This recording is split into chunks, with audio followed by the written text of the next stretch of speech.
سلامونه. د دې مهال مهم خبرونه تاسو ته ډیمو شي. پایلې له کډوالو کوو. د کډوالو په چارو کې د ملګرو ملتونو عالی کمشنرۍ له ایران او پاکستان د افغانانو د پراخ او بې نظم راستنېدو په اړه اندېښنه څرګنده کړې او د افغانستان وضعیت کړکېچن بللی دی. د دغه ادارې مشر عرفات جمال په یو خبري ناسته کې ویلي چې افغانستان د دغه شمېر راستنېدونکو د منلو لپاره لازم چمتووالی نه لري. نوموړي د نړیوالې ټولنې د همکارۍ، مالی سرچینو د برابرېدو، زغم او ګډو خبرو اترو غوښتنه کړې څو دا ګډوډ وضعیت ښه مدیریت شي او یو باثباتې پایلې ته ورسیږي.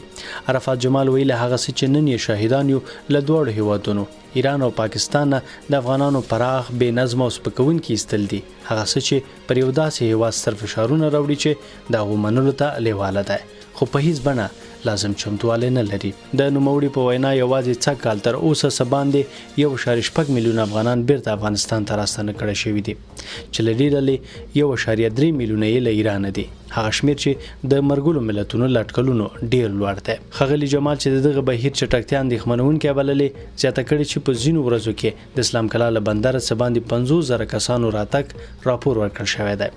ځینې هغه افغانان چې دا مهال په ایران کې میشت دي د جبري ستنېدنې له امله ژور اندېښنه لري او وایي چې کار ته د تګ اجازه نه لري. دوی له چارواکو غواړي چې د دوی ستونزو ته جدي پاملرنه وشي او ملاتړ وشي څو وضعیت یې ښه شي.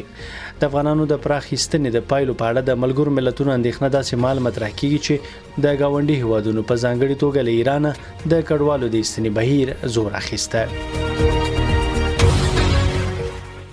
بلخوا بیا د جرمني د کورنیو چارو وزیر الکساندر وایي جرمني د مجرم افغان کډوالو د ستنولو لپاره باید برلین کې د افغانستان کنسولګري طالبان ته وسپارل شي. الکساندر یوې جرمني رسنۍ ته ویلي چې دا د طالبانو د رسمیت پیژندلو په معنا نه ده او په خبرې د جرمني له بهرنیو چارو وزیر سره هم په دې تړاو هوکړه کړې.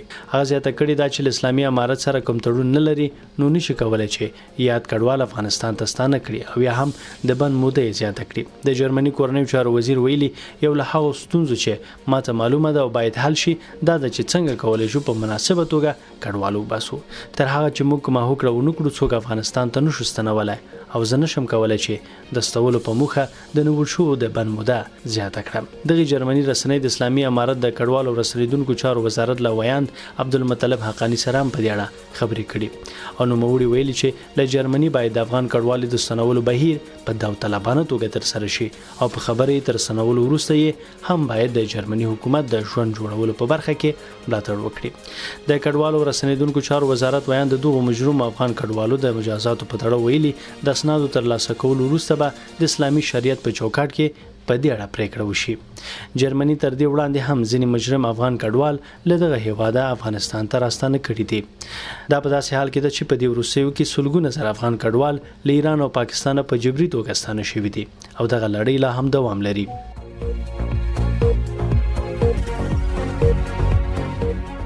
د غزې په جنوب کې د ناصر روغتون مسولین وایي د مرستو د ویش په سیمه کې لږ تر لږه 40 تنه وژل شوي دي.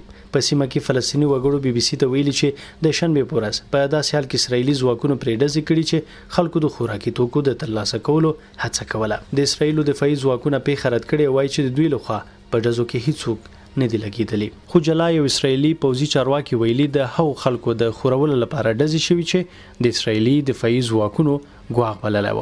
د دواړو خواوې دعوې په خپلواکه توګه نه دي تایید شوي.